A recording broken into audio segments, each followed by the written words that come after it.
et le haut pitié, miséricorde, compassion. Référence tronc 1656 et le haut, traduit la référence tronc 2617 Katasksino de l'Ancien Testament alliance, loyauté, alliance, amour utilisé plus de 170 fois, dans la traduction en grec de l'Ancien Testament appelée Septante. Au sens propre, miséricorde tel qu'il est défini par la loyauté à l'alliance de Dieu. Exemple 1 référence tronc 1656. Luc chapitre 10 versets 35 à 37. Le lendemain, il tira 2 deniers, les donna à l'hôte, et dit : aie soin de lui, et ce que tu dépenseras de plus, je te le rendrai à mon retour. Lequel de ces 3 te semble avoir été le prochain de celui qui était tombé au milieu des brigands ?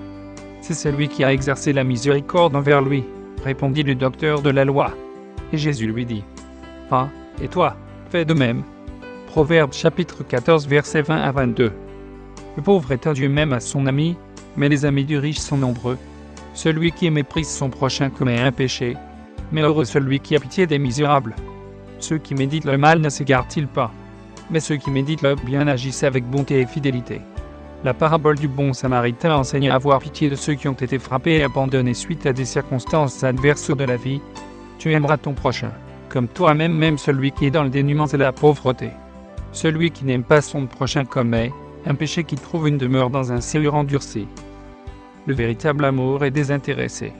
Exemple de référence tronc 1655 et 1656. Hébreux chapitre 2 versets 16 à 18. Car assurément ce n'est pas à des anges qu'il vient en aide, mais c'est à la postérité d'Abraham. En conséquence, il a dû être rendu semblable en toutes choses à ses frères, afin qu'il fût un souverain sacrificateur miséricordieux et fidèle dans le service de Dieu, pour faire l'expiation des péchés du peuple. Car, ayant été tenté lui-même, dans ce qu'il a souffert, il peut secourir ceux qui sont tentés. Hébreux chapitre 4 versets 14 à 16. Ainsi, puisque nous avons un grand souverain sacrificateur, qui a traversé les cieux, Jésus, le Fils de Dieu, demeurons fermes dans la foi que nous professons. Car nous n'avons pas un souverain sacrificateur qui ne puisse compatir à nos faiblesses. Au contraire, il a été tenté comme nous en toutes choses, sans commettre de péché. Approchons-nous donc avec assurance du trône de la grâce, afin d'obtenir miséricorde et de trouver grâce, pour être secouru dans nos besoins.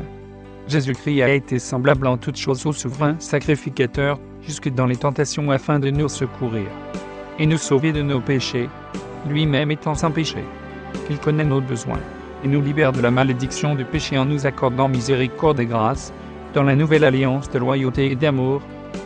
Exemple 3 référence tronc 1656. Jacques chapitre 3 versets 16 à 18. Car là où il y a un zèle amer et un esprit de dispute, il y a du désordre et toutes sortes de mauvaises actions. La sagesse d'en haut est premièrement pure, ensuite pacifique, modérée, conciliante, pleine de miséricorde et de bons fruits, exempte de duplicité, d'hypocrisie. Le fruit de la justice est semé dans la paix par ceux qui recherchent la paix. Michée chapitre 7 verset 18. Quel Dieu est semblable à toi, qui pardonne l'iniquité, qui oublie les péchés du reste de ton héritage.